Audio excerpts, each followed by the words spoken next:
Teoría e Historia, por Ludwig von Mises. Capítulo 7.4. La impregnación del pensamiento. Del supuestamente irreconciliable conflicto de intereses de clase, Marx deduce su doctrina de la impregnación ideológica del pensamiento. En una sociedad de clases, el hombre es incapaz de concebir teorías que constituyan una verdadera descripción de la realidad. Puesto que su afiliación de clase, su ser social, determina su pensamiento, los productos de su esfuerzo intelectual están ideológicamente teñidos y distorsionados. No encarnan la verdad, sino ideologías.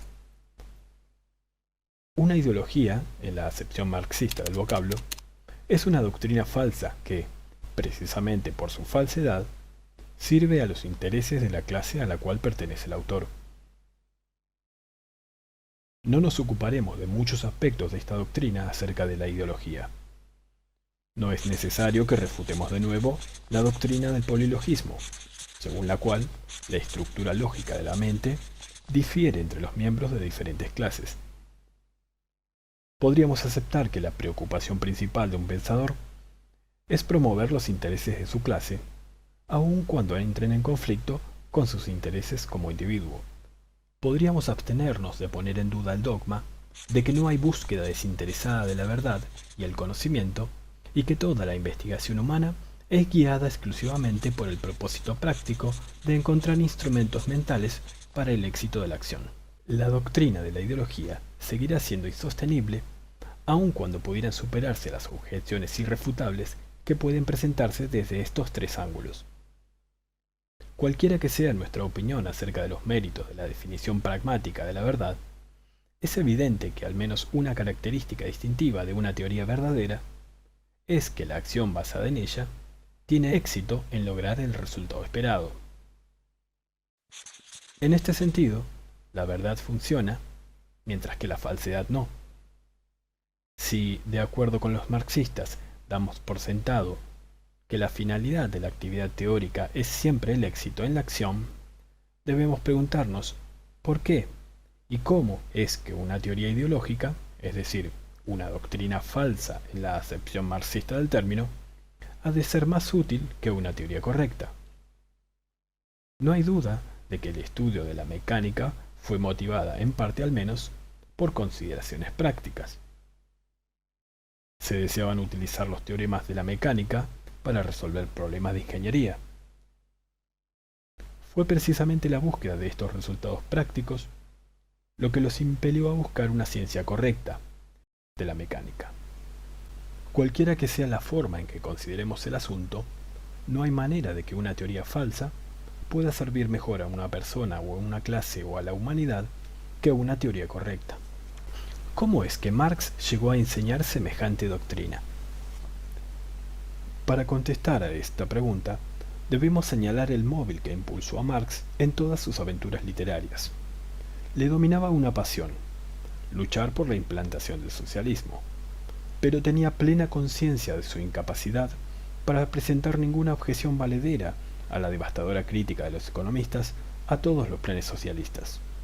Estaba convencido de que el sistema de doctrinas económicas desarrollado por los economistas clásicos era inexpugnable, y no tuvo conciencia de las dudas que algunos teoremas esenciales de ese sistema había suscitado en algunas mentes. Al igual que su contemporáneo, John Stuart Mill, creía que nada hay en las leyes del valor que tengan que aclarar los escritos presentes o futuros. La teoría sobre la materia está completa.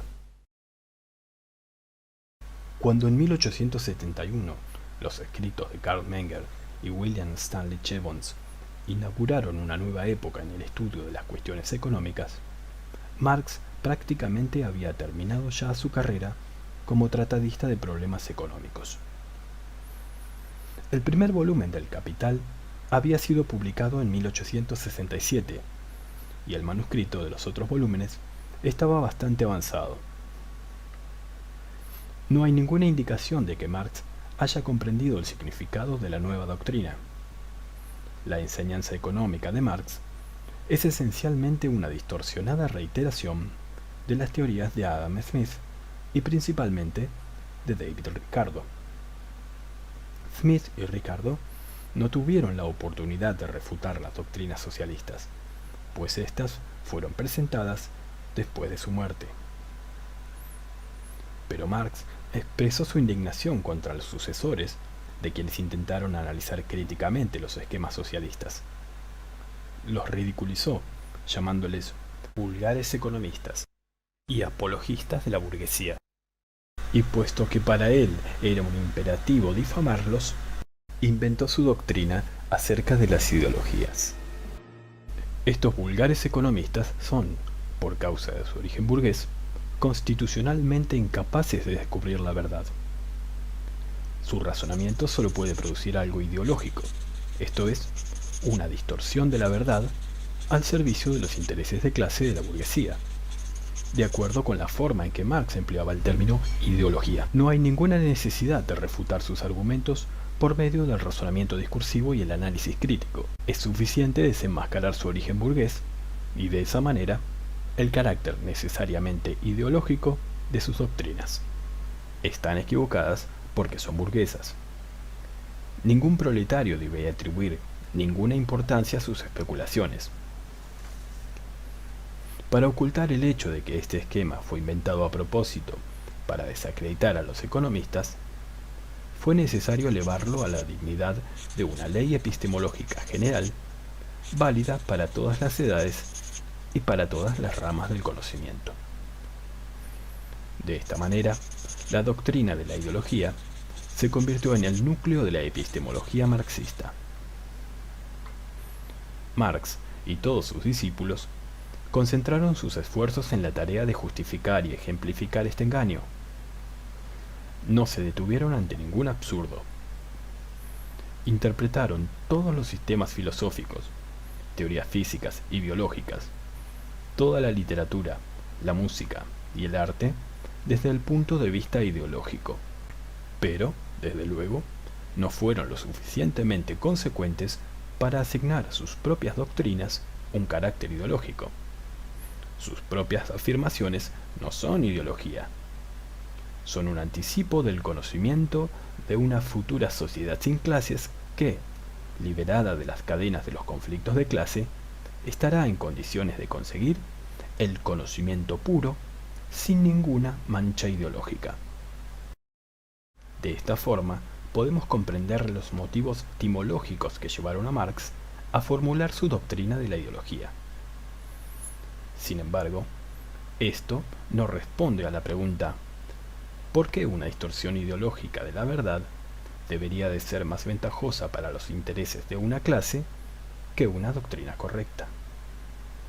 Marx nunca trató de explicar esto, probablemente porque tenía conciencia de que cualquier intento de hacerlo le llevaría a un desordenado conjunto de absurdos y contradicciones. No hay necesidad de subrayar lo ridículo que es pensar que una doctrina ideológica física, química o terapéutica podría ser más ventajosa para cualquier clase o individuo que una doctrina correcta. Podemos dejar pasar en silencio las declaraciones de los marxistas acerca del carácter ideológico de las teorías desarrolladas por los burgueses Mendel, Hertz, Planck, Heisenberg y Einstein. Es suficiente examinar el supuesto carácter ideológico de la economía burguesa. Según Marx, el origen burgués impulsó a los economistas clásicos a desarrollar un sistema del cual se seguía lógicamente la justificación de las injustas pretensiones de los explotadores capitalistas. En esto él se contradice, puesto que derivó del mismo sistema conclusiones opuestas.